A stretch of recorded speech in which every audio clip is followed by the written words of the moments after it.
Alors moi, je m'appelle Cyrine, je suis dog-sitter sur Rover depuis presque 3 ans. En dehors, je travaille dans le cinéma, je suis intermittente du spectacle depuis quelques mois et avant ça, j'étais étudiante.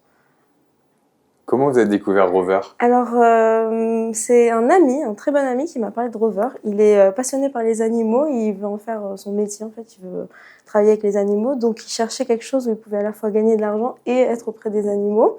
Et après le confinement, donc en été 2020, il est resté à Paris parce que nous, on vient en fait de l'étranger. Et il est resté 2 mois à Paris pour travailler donc sur Rover. Il a gardé plein de chiens, ça s'est très bien passé, à la fois à son domicile, à la fois à l'extérieur. Enfin, il a fait des balades. Et il sait que j'adore les animaux, que j'ai toujours grandi avec des chiens, donc il m'a conseillé Rover.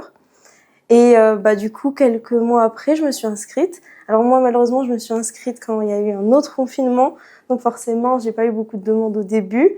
Mais dès que les confinements se sont arrêtés et que les gens ont pu recommencer à sortir de chez eux, aller en week-end, en voyage, j'ai pu recevoir plein de demandes. Voilà, donc c'est à peu près comme ça que j'ai découvert Rover. Comment ça fonctionne Rover? Alors Rover, c'est une plateforme qui est accessible à la fois aux propriétaires et aux dog-sitters, ou pet-sitters, parce qu'on peut garder aussi des chats. En fait, moi, je vais vous parler de mon côté. Je m'inscris sur la plateforme en tant que pet-sitter. Et ensuite, je vais remplir une espèce de formulaire en plusieurs étapes, comme une inscription classique sur n'importe quel site. On va vérifier mon identité parce que bien sûr, on s'occupe d'animaux, de personnes qu'on connaît pas, donc forcément, il faut vérifier l'identité. Et après, donc, je vais mettre mon nom, mon prénom, mon pseudo, une photo. Je vais faire un profil, les photos sont importantes. Moi, j'ai mis d'abord des photos avec mes chiennes parce que j'en ai chez mes parents. Et des chiens aussi que je connais, d'amis. Je remplis un profil avec une description. Donc moi, j'ai expliqué un petit peu à ce moment-là mes disponibilités. J'étais étudiante en cinéma, donc j'avais pas beaucoup d'heures de cours, donc j'étais beaucoup disponible. J'ai expliqué mon expérience auprès des animaux. J'ai dit que j'ai grandi avec des chiens, que j'ai eu des chiens qui étaient malades, donc je sais soigner les animaux. J'ai eu des chiens qui ont un peu de tout profil, c'est-à-dire certains anxieux, certains plus tranquilles. Voilà, j'ai expliqué un petit peu comment ça fonctionnait. Moi, je souhaite toujours faire une rencontre avant chaque garde. Donc ça, je l'explique. Et ça, c'est aussi un avantage parce que le propriétaire aussi aime bien rencontrer la personne, voir l'appartement, ce qui est normal pour créer un premier lien et pour poser des questions sur les habitudes du chien. Donc ça, c'est au côté profil. Ensuite, on a un calendrier qu'on peut gérer nous-mêmes. Donc, on peut mettre, par exemple, on va dire qu'il y a 2 jours où on n'est pas là, on est en voyage, on peut les bloquer. Si c'est une période d'examen et que je peux pas garder de chien, je peux, par exemple, la bloquer aussi. Et je peux mettre juste les dates où je suis disponible pour apparaître dans les résultats de recherche qu'au moment où je suis disponible. Ensuite, on peut choisir les services qu'on veut rendre sur Rover. Il y a 5 services, on va dire. Il y a l'hébergement à domicile du pet-sitter, c'est-à-dire que je vais garder un chien ou un chat plusieurs nuits à mon domicile. Il y a l'hébergement du chien ou du chat chez le propriétaire. Donc c'est pareil, mais c'est pas chez moi, c'est chez le propriétaire. Ça, personnellement, je le fais pas. Je préfère le faire chez moi, mais il y en a plein qui le font. Ensuite, il y a la garderie. La garderie, c'est juste pour la journée. Donc souvent le chien, parce que les chats sont plutôt indépendants, vient au domicile du pet-sitter. Il passe, ça peut être 2 heures, comme ça peut être 12 heures de suite. Ça, c'est généralement quand le chien est jeune ou qu'il a des problèmes d'anxiété. Ou bien si le maître est par exemple toute la journée à Disneyland. Moi, ça m'est arrivé, j'ai gardé plein de chiens de maîtres qui allaient à Disneyland ou de personnes qui étaient très occupées toute la journée. Ensuite, il y a la balade. Donc ça, c'est juste aller chez le maître. Généralement, c'est des gens qui habitent pas très loin de chez soi, donc c'est pas très contraignant. Soit on y va à pied, soit c'est vraiment rapide. Ils nous donnent les clés au préalable, on fait une rencontre. On prend le chien, on fait une balade, ça peut être 30 minutes, ça peut être 1 heure, ça peut être 1 heure et demie. Et après, on le ramène à domicile. Généralement, on joue un peu avec lui, on lui donne de l'eau et à manger. Et la 5e option, c'est la visite. Donc c'est un peu comme la balade, mais en fait, c'est juste sur place, on sort pas. Ça, c'est plutôt pour les chats. Par exemple, on peut venir 1 fois par jour, leur donner à manger, changer la litière. Voilà, ça, je l'ai pas fait. Je fais surtout les balades, l'hébergement et les garderies. Enfin, les balades, j'en ai fait un petit peu, mais plus trop en ce moment. Voilà. Et après, donc, une fois qu'on a mis à jour notre calendrier avec les services qu'on qu'on propose, on reçoit des demandes qu'on peut confirmer ou non. Parce qu'on a aussi, nous-mêmes, on peut choisir des critères. Par exemple, on peut choisir de ne pas accepter les chiens non castrés. On peut choisir que les adultes et pas les chiots. Moi, au début, j'acceptais un peu de tout parce que j'avais vraiment beaucoup de temps et que ça me dérangeait pas d'avoir un chiot parce que c'est vrai que certains veulent pas que le chiot fasse pipi chez eux ou des choses comme ça, mais c'est normal. Si c'est un chiot de 2 mois, c'est tout à fait normal. Il faut juste être présent, le balader et être patient avec lui.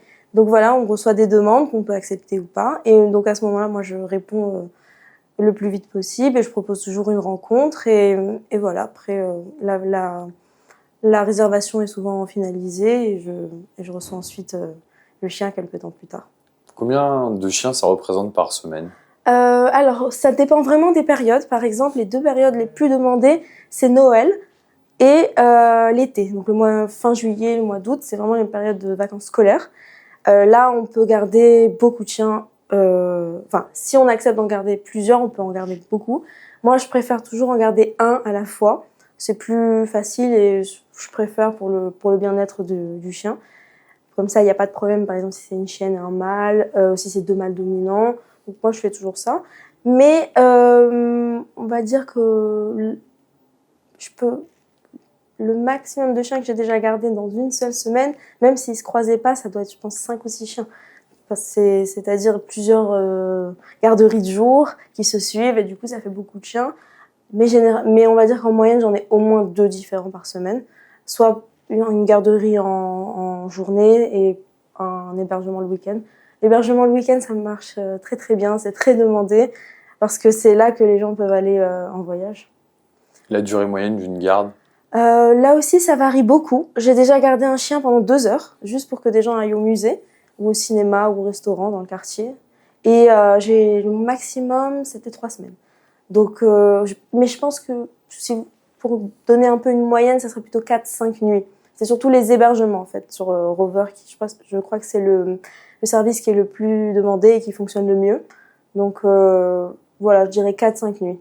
Du coup, Rover vous donne l'opportunité d'avoir un chien ou un chat régulièrement, sans avoir la contrainte des propriétaires qui doivent s'en occuper toute la semaine, le soir, en vacances, le week-end. Voilà, exactement. Donc, pour les personnes qui aiment les animaux comme moi et qui ont grandi avec des animaux et qui ont un peu mon profil, c'est-à-dire des personnes qui sont parties en France ou qui ont quitté leur ville pour faire leurs études. Donc, on a laissé moi en tout cas et mes amis aussi, on a laissé nos chiens sur place.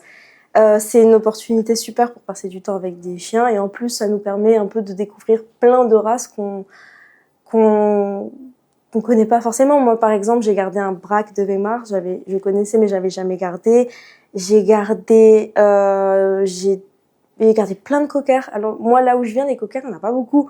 Donc, moi, j'ai grandi au Maroc, donc j'étais trop contente parce que c'est vraiment un chien adorable. J'ai gardé plein de teckels. Pareil, les teckels, je n'étais pas trop habituée. J'ai gardé des chiens vraiment de tout gabarit, de toute race. Donc ça m'a permis de découvrir un petit peu le caractère de ces chiens. Et c'est une opportunité, c'est sûr, de passer du temps avec eux. Et aussi, on n'a pas la contrainte d'abord d'éduquer un chien parce que c'est compliqué quand même d'éduquer un chien, surtout si on l'a petit. Il faut beaucoup de temps. Là, on a que les avantages parce qu'on a la compagnie, on a l'amour du chien parce qu'un chien, si on s'occupe bien de lui, il vous donne plein d'amour et directement, il va être reconnaissant. Donc, et on n'a pas la contrainte aussi de partir en voyage et d'avoir à les donner en garde. Donc, en fait, on passe du temps avec plein de chiens. Ça se passe pour la plupart du temps super bien. Mais on n'a pas tout ce qui est négatif, donc le vétérinaire, les frais et l'éducation, même si on donne quand même quelques petites consignes et tout aux chiens. En étant sur Paris, c'est pas compliqué d'accueillir des gros chiens? Non, en fait, moi je dis toujours que c'est pas la taille du chien qui compte, c'est vraiment l'éducation du maître. Parce que j'ai déjà gardé vraiment des très gros chiens, des labradors de 40 kilos, et moi, mon appartement n'est pas non plus très très grand, mais en fait, ils savent s'adapter à une surface s'ils sont bien éduqués. Et s'ils sont assez baladés, il y a aucun problème. S'ils sont baladés, ça dépend du chien et de sa race, mais par exemple un husky, ça a besoin de beaucoup marcher, peut-être 3-4 heures par jour, surtout s'il est jeune. Donc il se dépense assez, après quand il est à la maison, il est tranquille et il est content. Il va vouloir jouer un petit peu avec sa balle ou quelque chose comme ça, mais donc non, Paris c'est pas une contrainte, c'est comme toutes les grandes villes un peu. C'est sûr qu'on n'a pas de jardin, on n'a pas beaucoup d'espace chez soi, mais le principal c'est d'accorder du temps aux chiens et de le balader. Moi par exemple à côté de chez moi j'ai plusieurs parcs où je les amène, où j'amène toujours les chiens que je garde, sauf s'ils sont pas sociables, ça peut arriver. Mais comme ça je peux les lâcher, ils courent un peu, ils jouent, on fait des balades. En plus c'est quand même une belle ville, donc c'est agréable de se balader, sauf quand il pleut bien sûr. Donc je dirais que non, c'est pas une contrainte pour moi de garder des chiens à Paris, même des gros chiens. Parfois un tout petit chien, ça fait plus de bruit, plus de dégâts qu'un chien énorme. Du coup, avec Rover, ça vous permet d'allier donc votre passion et en même temps d'arrondir vos fins de mois. Exactement. L'avantage avec Rover, comparé à d'autres applications qui existent, c'est que Rover, il nous rémunère, pardon. Donc on est payé, pour notre service, et en plus c'est nous qui fixons nos prix. C'est-à-dire que moi je conseille quand on commence de pas mettre des prix très très hauts, autour de 12, 15 euros la nuit, 18 parfois, pour commencer. Mais aujourd'hui, moi par exemple, je suis à 39 euros la nuit, donc c'est plus qu'un complément, c'est vraiment confortable. Moi, il y a eu des mois où j'ai gagné 1000 euros sur Rover. Mais bien sûr, c'est pas tous les mois, mais je sais que là, en novembre 2022, j'ai eu énormément de demandes, énormément de gardes, ce qui m'avait permis de gagner plus de 1000 euros. Sinon, en moyenne, je suis à minimum 200 euros par mois. Et ça, c'est parce que moi, j'accepte pas toutes les gardes parce que je vais avoir d'autres contraintes. Donc, c'est sûr que c'est une vraie source de revenus qui peut être très intéressante. Du coup, vous avez des retours des propriétaires, vous avez des notes. Oui, donc en fait, quand une garde se termine, on est noté par des propriétaires et c'est un peu grâce à ça qu'on se refait contacter. Les notes sont très importantes. Donc le propriétaire à la fois nous note donc entre 1 et 5 étoiles et nous écrit un avis. Et là, c'est une nouvelle fonctionnalité depuis quelques mois. Nous aussi, on peut noter les chiens et les propriétaires. Donc ça permet en fait de pas tomber sur des gens malhonnêtes. Ça peut arriver aussi dans le cas des propriétaires. Et ça permet aussi de savoir comment est le chien, parce que par exemple un chien qui mâle dominant non castré, ça peut faire pipi partout. Moi pendant un moment ça me dérangeait pas parce que je nettoyais, enfin voilà, ça me dérangeait pas. Aujourd'hui j'ai un nouveau canapé, donc ça me dérange un peu plus.